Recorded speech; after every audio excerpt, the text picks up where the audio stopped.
Big pass நேயர்களுக்கு வணக்கம். So voting நிலவரம் எப்படி போயிட்டுருக்கு, யார் என்னென்ன பொசிஷனில் இருக்காங்க, இந்த வாரம் வெளியேற போகிறது யார் அப்படின்றதையும் அண்ட் பார்வதி அண்ட் அமித்தோட உறவை குறித்து அவங்களோட அமித்தோட வைஃபான சிவரஞ்சினி என்ன சொல்லியிருக்காங்க அப்படின்ற எல்லாத்தையும் தான் இன்னைக்கு வீடியோவில் பார்க்க போகிறோம். ஓகே, ஓட்டிங்கில் ஃபர்ஸ்ட் பிளேஸில் இருக்கிறது வினோத். 31% ஓட் எடுத்திருக்காரு. 1,40,137 ஓட் எடுத்திருக்காரு. ஸோ இந்த சீசனோட டைட்டில் வின்னர் வினோத்தாக வாய்ப்பு இருக்குது அப்படின்னு நினைக்கிறேன். டைம் நாமினேஷனில் வந்தாலுமே, ஏன்னா எப்போ நாமினேஷனில் வந்தாலுமே வினோத் மாசா ஃபர்ஸ்ட் பிளேஸ்லேயே தான் இருக்காரு. அண்ட் ஓட்டிங் டிஃப்ரென்ஸும் அவருக்கும் மற்றவங்களுக்கும் எப்போதுமே வந்து ஒரு ஹையர் பொசிஷன்லேயே தான் அவர் மெயின்டைன் பண்ணிட்டு இருக்காரு. அண்ட் இந்த சீசனை பொறுத்த வரைக்கும் எல்லாரும் ரொம்ப டாக்ஸிக்காக ஒரு மாஸ்க் போட்டு சுற்றிட்டு இருக்கும்போது அந்த ஒரு மனுஷன் தப்பா சும்மா ஜாலியாக ஃபன் பண்ணி கவுண்டர் போட்டு ஜாலியாக இருக்கார் அப்படின்னு மக்களுக்கு அவரை பிடிச்சிருக்கு போல இருக்குது. ஸோ வினோத்துக்கு வாழ்த்துக்கள் ஃபர்ஸ்ட் பிளேஸுக்கு.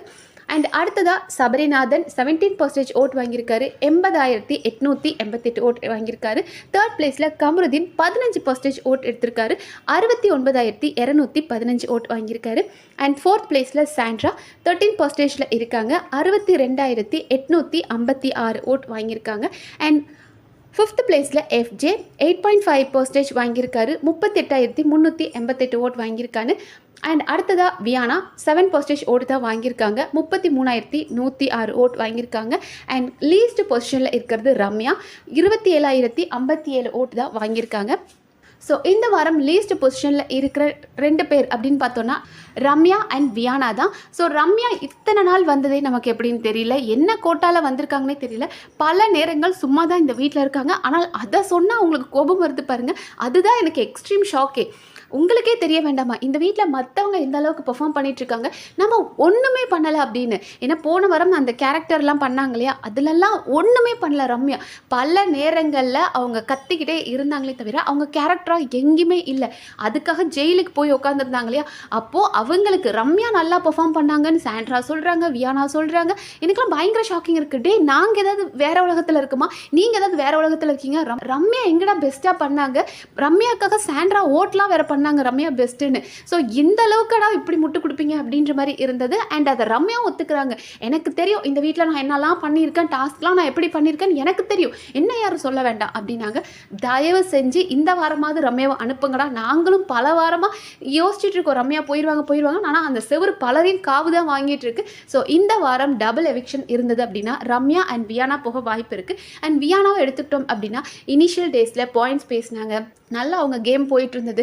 அதுக்கப்புறம் எஃப்ஜே கூட ஒரு கண்டென்ட் கொடுத்தாங்க, அந்த கண்டென்ட் பேக் ஃபயர் ஆகுது அப்படின்ற பயம் வந்ததுக்கப்புறம் மறுபடியும் ரொம்ப சைலண்ட் ஆகிட்டாங்க. இப்போ பாயிண்ட் பேசுகிறது இனிஷியல் டேஸில் எல்லாத்துக்கும் வேலிடான ஒரு சண்டை போட்டாங்க. ஆனால் இப்போ சின்ன சண்டை, எனக்கு பராத்தலை சீஸ் போட்டால் பிடிக்காது, எனக்கு ஏன் பட்டர் கொடுக்கல, எனக்கு 2 சப்பாத்திக்கு சக்கரை கொடுத்தாங்க, 3 சப்பாத்திக்கு குழம்பு ஊற்றிட்டாங்க அப்படின்ற மாதிரி வேலிடே இல்லாமல் சின்ன விஷயத்தையும் வந்து பெருசு பண்ணி அதில் வந்து ஆர்குமெண்ட் ஆகணும், ப்ரோமோவில் வரணும் ஏதோ ட்ரை பண்ணுறாங்களே தவிர பெருசாக வந்து வியானா கிட்டேயும் வேல்டான அவங்களுக்கு நல்ல பாயிண்ட்ஸ் பேச தெரியுது, கிளாரிட்டி இருக்குது, பட் அதை யூஸ் பண்ண தெரியாமல் யூஸ் பண்ணிட்டு இருக்காங்க. ஸோ டபுள் எவிக்ஷன் இருக்குது அப்படின்னா வியானா அண்ட் ரம்யா போக தான் வாய்ப்புகள் இருக்குது. மேபி எஃப்ஜே போவார் அப்படின்னு நினச்சேன், ரம்யா அண்ட் எஃப்ஜேவை கூட வெளியே போவாங்க அப்படின்னு நினச்சேன். ஆனால் நேற்று நடந்த சம்பவம் இருக்கு இல்லையா, பார்வதியை வச்சு செஞ்சார். அதனால நேற்றிலிருந்து பார்த்தோம் அப்படின்னா எஃப்ஜேக்கு பயங்கரமான ஓட்டுகள் வந்துட்டுருக்கு. ஸோ பார்வதி மாதிரி ஒரு ஆளை அடக்கிறதுக்கு எங்கள் சிங்கக்குட்டி எஃப்ஜே தாண்டா அப்படின்னு சொல்லி அதுக்காகவே பார்வதி ஹேட்டர்ஸ் வந்து எஃப்ஜேவை உள்ளே வைக்கணுன்றதுக்காக அவருக்கு நிறைய ஓட் பண்ணிகிட்ருக்காங்க. ஸோ டெஃபினட்டாக இப்போ எஃப்ஜே போக மாட்டார், ரம்யா அண்ட் வியானா போக தான் வாய்ப்புகள் இருக்குது அப்படின்னு நினைக்கிறேன். பட் கமருதீனும் வெளியே போக வாய்ப்புகள் இருக்குது அப்படின்ற ரூமரும் ஸ்ப்ரெட் ஆகிட்டு இருக்கு. என்ன காரணம் அப்படின்னா பார்வதியோட கேமில் அவங்களுக்கு ஒரு ட்ராபேக்காக கமருதீன் இருக்கார். ஆனால் கமருதீன் போய் எங்கேயும் மைக்க கலட்டி வச்சுட்டு பேச சொல்கிறது இல்லை, அவர் எங்கேயும் இவங்களை கூப்பிடுறது இல்லை. பார்வதியாக தான் மைக்கை கலட்டி வைக்கிறாங்க, மைக்கை மறைச்சி வைக்கிறாங்க. ஈவன் கமருதீனமோட மைக்கை கலட்டி வைக்கிறாங்க. அவரை வா ஹக் பண்ணிக்கலாம், கொஞ்சிக்கலாம்னு சொல்லி அவரை கூப்பிடுறது. அவரே நம்ம பேச வேண்டாம் அப்படின்னு சொன்னாலும் இல்லை பேபி என்னாலலாம் பேசாமல் இருக்க முடியாது அப்படின்னு இவங்க நிறைய ரூல் பிரேக் பண்ணிட்டு இருக்காங்க. ஸோ பார்வதியால் கமருதீனும் ரூல் பிரேக் பண்ணுறாரு. ஆனால் பார்வதியை டாப் 3 கொண்டு வரணும் அப்படின்னு சேனல் எப்படினாலும் டிசைட் பண்ணுவாங்க. ஏன்னா பார்வதிக்கால தான் ஒரு நெகட்டிவ் கண்டென்ட் போயிட்டுருக்கு. ஸோ அவனுங்களுக்கு அந்த டிஆர்பி வேணும்.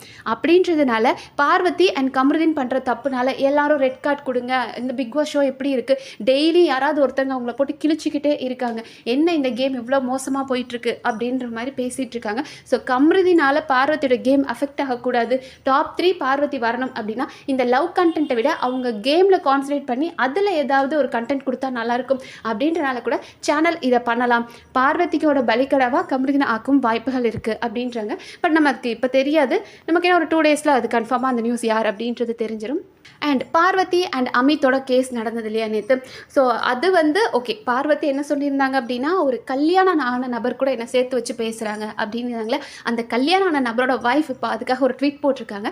லைக் இதுக்காக இல்லை, நம்ம இதுக்கு முன்னாடி ஒரு வீடியோவில் சொல்லியிருந்தோம், அவரும் பார்வதியும் உட்காந்து சாப்பிட்டுட்டு இருக்கும்போது பார்வதி வந்து அவரை கிண்டல் பண்ணியிருப்பாங்க, நம்மளாம் இனிமேல் கோர்ட்டுக்கு போகும்போது சாப்பிட்டுட்டு தான் போகணும், ஏன்னா ஜட்ஜுக்கு பசிக்குது அப்படின்றக்காக தான் ஒரு ஜட்மெண்ட் கொடுத்துட்டு வந்துட்டார். எஃப்ஜே அண்ட் ஆதிரை கேஸில் அவர் ரொம்ப அவசரப்பட்டு ஒரு ஜட்மெண்ட் கொடுத்துட்டார் அப்படின்ற மாதிரி அந்த மனுஷன் சாப்பிடும்போது அவர் குத்தி காமிப்பாங்க, அவர் எந்திரிச்சு போயிடுவார். அமித் என்னங்க பார்வதியா சும்மா அவங்கள மாதிரி சும்மா சண்டை போடுறதுக்கு அவர் இவகிட்டலாம் போய் மனுஷன் பேசுவானான்ற மாதிரி ஒரு லுக் கொடுத்துட்டு எந்திரிச்சு போயிட்டாரு. ஸோ அந்த சீனை போட்டு அவங்க ஒய்ஃப் வந்து இன்ஸ்டாவில் ஒரு போஸ்ட் போட்டிருக்காங்க, என்ன அப்படின்னா நல்ல ஃப்ரெண்ட்ஷிப் அப்படின்ற மாதிரி கொடுத்துருக்காங்க. ஸோ இந்த ஃப்ரெண்ட்ஷிப் அப்படின்ற ஸ்பெல்லிங்கை பார்த்தோன்னா FRAAND அப்படின்ற மாதிரி, இது ஃப்ரெண்டா இல்லை ஃப்ராடா அப்படின்ற ஒரு மெட்டஃபரில் தான் இதை பண்ணியிருப்பாங்க அப்படின்னு நினைக்கிறேன். பட் வாட் எவர், அது ஒரு ஃப்ரெண்ட்ஷிப்பே கிடையாது, அவள் உன்னை எவ்வளோ நல்லா யூஸ் பண்ணிட்டு இருக்கா அப்படின்றத எக்ஸ்போஸ் பண்ணியிருக்காங்க.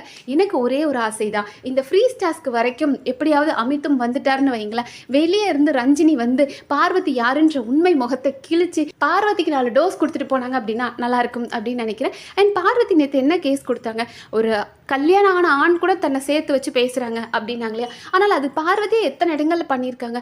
இப்போது கமருதீனை வெறுப்பேற்றணும் அப்படின்னா அதுக்கு உடனே அவங்க வந்து யூஸ் பண்ணுற ஆயுதம் அமித் கிட்ட தோல் மேலே சாஞ்சி பேசுறது, என் புருஷன் அமித் அப்படின்னு சொல்லி ஒரு அதில் ஒரு கேரக்டரில் தான் பண்ணுறது, அண்ட் இவங்களுக்குள்ள ஒரு லவ் ட்ராக் ஓட்டுறது, அப்படி பல இடங்களில் கமருதீனை வெறுப்பேற்றதுக்காகவே அவங்க அமித் யூஸ் பண்ணியிருக்காங்க. அண்ட் கமருதீனும் அதை நேற்று அரோரா கிட்ட கூட சொன்னார், அவள் வந்து அமித் கிட்ட பேசினா எனக்கு ரொம்ப ஜெல்லஸாக ஃபீல் ஆகுது அப்படின்றாரு. அண்ட் ஒரு பாயிண்டில் அமித்தும் சொன்னார், இங்கே பாரு உன்னோட இதுக்காக நீ என்னை யூஸ் பண்ணக்கூடாது, உனக்கு கமருதீனை வெறுப்பேற்றணும் அப்படின்றக்காகலாம் என்கிட்ட வந்து பேசாத அப்படின்னார்.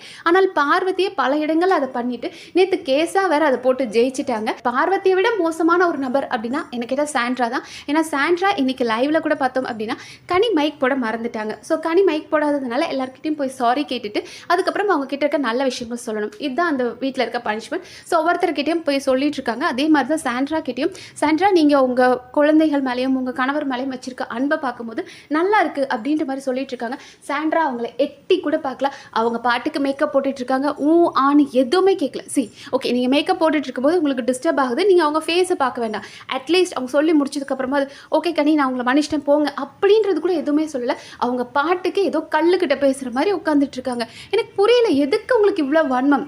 காலையிலே ஒரு சண்டை நடந்துச்சு, ஏன்னா இவங்க 2 பேருமே கிச்சன் டீமில் தான் இருக்காங்க. ஸோ இந்த கஞ்சி கரைக்கிறது யார், தோசை ஊற்றி கொடுக்கறது யார், இதெல்லாம் ஒரு வேலை. ஏன்னா இவங்க எப்போதுமே வந்து காலையில் பிரேக்ஃபாஸ்ட் ஒருத்தர் பண்ணணும், லஞ்ச் ஒருத்தர் பண்ணணும், டின்னர் ஒரு டீம், மொத்தம் 6 பேர் இருக்காங்க கிச்சன் டீமில். ஸோ 3 பேராக இவங்களாம் பிரிச்சுக்கிட்டாங்க. அதில் சின்ன சின்ன தகராறுகள், சண்டைகள், மனக்கசப்புகள் வரலாம். ஆனால் அதுக்காக அதை அப்போவே மறந்துட்டு அடுத்த கட்டத்துக்கு போகணும், அதை மனசுக்குள்ளேயே வச்சுட்டு எப்படி வந்து இவங்களெல்லாம் இருக்க முடியும்னு எனக்கு புரியல. எங்களுக்கே தெரியுது, வெளியிருந்து பார்க்குற எங்களுக்கே உங்கள் சண்டைகளாகட்டும், உங்கள் சமாதானம் ஓகே இது ஒரு டாஸ்க், அந்த டாஸ்கில் சண்டை போட்டாலும் அடுத்த நேரம் அவங்க சமாதானமாக போயிடுவாங்க அப்படின்னு நாங்கள் புரிஞ்சுக்கிறோம். ஆனால் நீங்கள்லாம் நல்லா வெல் ட்ரெயின்ட் ஆக்டர்ஸாக இருந்து ஒரு சின்ன சின்ன விஷயத்துக்கு கூட இவ்வளோ வன்மத்துக்கு பார்க்க ரொம்ப இரிட்டேட்டிங்காக இருக்குது. அண்ட் மோரோவர் சாண்ட்ராவோட ஆக்டிங் இருக்கு வேற லெவல் ஆக்டிங்காக இருக்கும். டெய்லியும் போய் கேட்டுக்கிட்ட உட்காந்து புருஷனுக்காக காத்திருக்காங்களாம், அண்ட் அவரோட ஷர்ட்டை கையிலே வச்சுட்டு சுற்றிட்டு இருக்காங்க, இல்லை அந்த ஷர்ட் போட்டுகிட்டே தான் சுற்றிட்டு இருக்காங்களாம். அவ்வளோ பாசமாக இருந்தால் அவங்கள வீட்டுக்கு அனுப்பிடுங்க. விருப்பமே இல்லாத ஒரு நபரை உட்கார வச்சு ஏன் கேம் ஆடி அவங்களுக்கு தேவையில்லாத ஒரு மன உளைச்சல் பிக் பாஸ் கொடுக்கணும், கேட்டு திறந்து விட்டு அவங்கள அனுப்பிடுங்க பிக் பாஸ் அப்படின்ற மாதிரி தான் இருக்குது. ஸோ பார்ப்போம் இன்னைக்கு என்னென்ன வன்மத்தை கக்குறாங்க அப்படின்றத வெயிட் பண்ணி பார்க்கலாம். நன்றி.